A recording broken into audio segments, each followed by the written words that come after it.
निजी समाचार न्यूज में रोहित मोहित। आज हूँ उत्तर प्रदेश के जिला फिरोजाबाद में, और जिला फिरोजाबाद में मेरे साथ मौजूद है मानव शक्ति पार्टी के राष्ट्रीय अध्यक्ष विवेक यादव जी। विवेक यादव जी पहले उन्होंने सर्विस की, सर्विस के बाद कहा सोचा कि कहीं ना कहीं जनता की सेवा की जाए, समाज सेवा की जाए, और आज की राजनीति को देखते हुए जो कि उन्होंने खुद की अपनी पार्टी खड़ी की है, और खुद की पार्टी खड़ी करने के बावजूद वो काफी लोगों की मदद के लिए आगे नजर आते हुए नजर आए हैं। तो पहले तो आपका बहुत बहुत स्वागत है हमारे न्यूज चैनल में। बहुत बहुत धन्यवाद। आपके न्यूज चैनल को भी बहुत बहुत बधाई।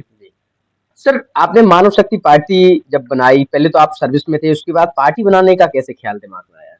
देखिए, पार्टी राजनीति करना हमारा शौक है, और राजनीति करने का हमारा जो हॉबी थी वो बहुत पहले से थी।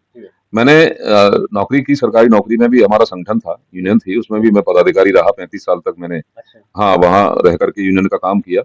तो राजनीति करना वो दूसरी तरह की राजनीति थी, ये अपनी जनसेवा की राजनीति है, वो अपने संगठन की राजनीति थी। तो दिमाग में आया कि जनसेवा करनी है हमको, और जनसेवा ऐसे करनी है जैसे अन्य राजनीतिक लोग करते हैं, कूटनीति और छल फरेब करके राजनीति करते हैं, उससे अलग हटके हमको कुछ राजनीति अपनी जनसेवा के लिए अपनी पार्टी का गठन करने का प्लान बनाया था।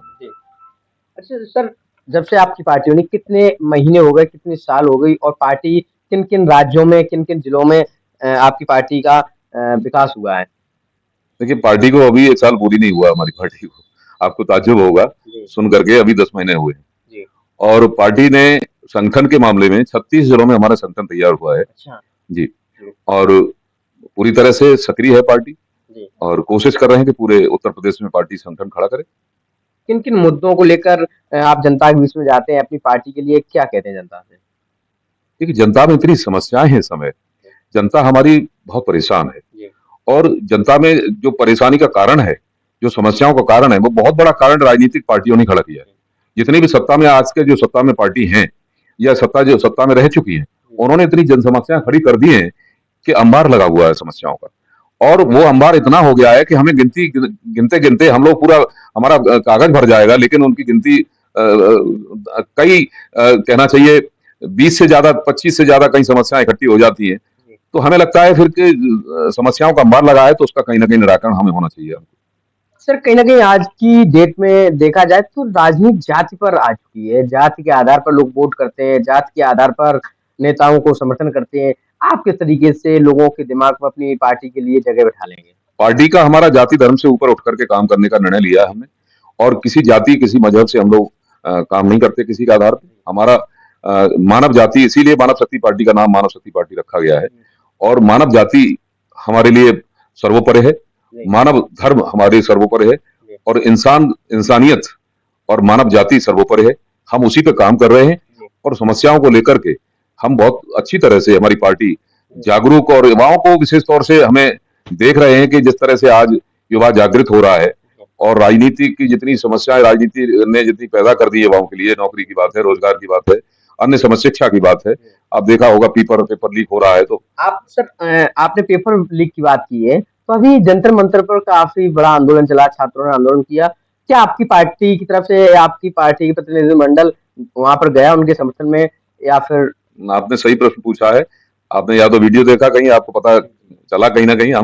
हमारी पार्टी पहली पार्टी थी जो जंतर मंतर पे जाके, कॉकरोच जनता पार्टी में जो छात्र के माध्यम से वहां जो आंदोलन कर रहे थे, आंदोलन में हमने छात्रों को, पहली पार्टी, हमारी पहली राजनीतिक पार्टी, वहां समर्थन किया, और हमने छात्रों को वहां भरोसा दिलाया। और इस बात को हमने वहां कहा भी था, मैं प्रण कर लो, आपको लाठी खानी पड़ेगी, आपको सड़क पे आना पड़ेगा, आपको जेल भी जाना पड़ेगा, इस बात के लिए तैयार हो जाओ, तो बिल्कुल सत्ता आपके सामने झुकेगी, और सत्ता आपकी बात को मानेगी भी। तो पहली पार्टी हमारी थी, वहां समर्थन करके हमने छात्रों को काफी, और आज भी हम तैयार हैं युवाओं के लिए, क्योंकि हमारा युवाओं का देश है। 65-70% युवा हमारे देश में है। तो जहां युवाओं का देश हो, युवाओं की अनदेखी की जाए, युवाओं की कहीं ना कहीं बिल्कुल कोई चिंता करने वाला ना हो, उनकी कोई सुध लेने वाला ना हो, तो फिर ये तो अन्याय हो जाएगा ना। अच्छा सर, हाल ही में एक कांड शिकावात का बड़ा चर्चा का विषय बना था। क्या आपकी पार्टी ने उस कांड पर अपनी तरफ से कोई प्रतिक्रिया दी थी, या उन लोगों, परिवार के लोगों से मुलाकात की थी, या ऐसे कुछ आपने किया था? जी बिल्कुल। आरब मासूम, 1.5 साल का मासूम, बहुत छोटा सा बच्चा था, नन्ना मुन्ना बच्चा, उसको बुरी तरह से एक सातिर ने पटक के, जमीन पे पटक के उसको हत्या कर दी थी। बहुत ही जघन्य और बहुत ही विभत्स वो दृश्य था। हमसे तो देखा नहीं गया, बल्कि किसी से भी वो शायद दूसरा तीसरा उसका दृश्य नहीं देखा गया होगा। तो उसमें हमारी पार्टी ने बढ़ चढ़ के हिस्सा लिया। किसी पार्टी ने कोई सहयोग नहीं किया उस ऐसे जघन्य हत्याकांड में। बहुत सारी बातें राजनीतिक रोटियां सेकते रहते हैं लोग, लेकिन इस प्रकरण में किसी पार्टी ने सामने आके काम नहीं किया। हमारी पार्टी पहली पार्टी थी जिसने पूरी तरह से आरब हत्याकांड के लिए दोषी को फांसी तक सजा देने के लिए हमने अपना मोर्चा खोला और फास्ट ट्रैक गठित करके डीएम से हमने फिरोजाबाद कलेक्टर से हमने अपील भी की और ज्ञापन भी दिया कि फास्ट ट्रैक गठित करके इसकी सुनवाई की जाए और हत्यारे को फांसी दी जाए, और मिली भी है। विधानसभा चुनाव बहुत ही नजदीक है, कुछ ही महीने बचे हुए हैं। क्या आपकी पार्टी 2027 में विधानसभा के चुनाव में मैदान में आएगी? हाँ बिल्कुल, 2027 में विधानसभा का आम चुनाव होने वाले हैं। हमारी पार्टी अधिक से अधिक प्रत्याशी उतारने वाली है और देखिए कितनी विधायक आते हैं, कितनी हमारी जीत होती है अलग बात है। हम तो चाहेंगे कि हमारी जितने प्रत्याशी हो सब जीत के आए, तो कोशिश हमारी पूरी रहेगी। लेकिन अभी क्योंकि बिल्कुल नवगठित पार्टी है, कोशिश हम पूरी कर रहे हैं। अगला चुनाव पूरी बढ़ चढ़ के हम लोग जरूर लड़ेंगे। अच्छा सर, जो अभी आप देख रहे हैं, एक तरफ बीजेपी सरकार है, एक तरफ समाजवादी पार्टी की पार्टी है, लगातार दोनों पार्टियों का वर्चस्व उत्तर प्रदेश में देखने को मिलता है। इसमें आप अपनी पार्टी को कहाँ देखते हैं, कैसे लोगों की फाइट कर पाएंगे? देखिए भारतीय जनता पार्टी और समाजवादी पार्टी तो मैं क्या कहूँ इसके लिए, एक ही बात है, समझौता है, गोपनीय समझौता है, अंदरूनी समझौता है। और समाजवादी पार्टी और भारतीय जनता पार्टी के जो लक्ष्य है वो जनता को गुमराह करना, झूठी बातें करना, अफवाहें फैलाना, अपने झूठ का पुलिंदा बना के जनता के सामने पेश करना, काम कुछ करना नहीं। ये भारतीय जनता पार्टी समाजवादी पार्टी को बखूबी से आता है।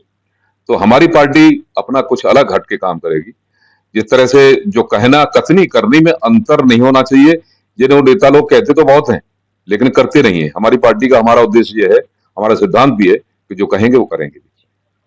आने वाले पर्व है 15 अगस्त के, रक्षाबंधन और कृष्ण जन्माष्टमी का पर्व, बहुत बड़े पर्व हैं। क्या शुभकामना संदेश हैं आपकी पार्टी की तरफ से, आपके परिवार की तरफ से पूरे देशवासियों को, प्रदेशवासियों को?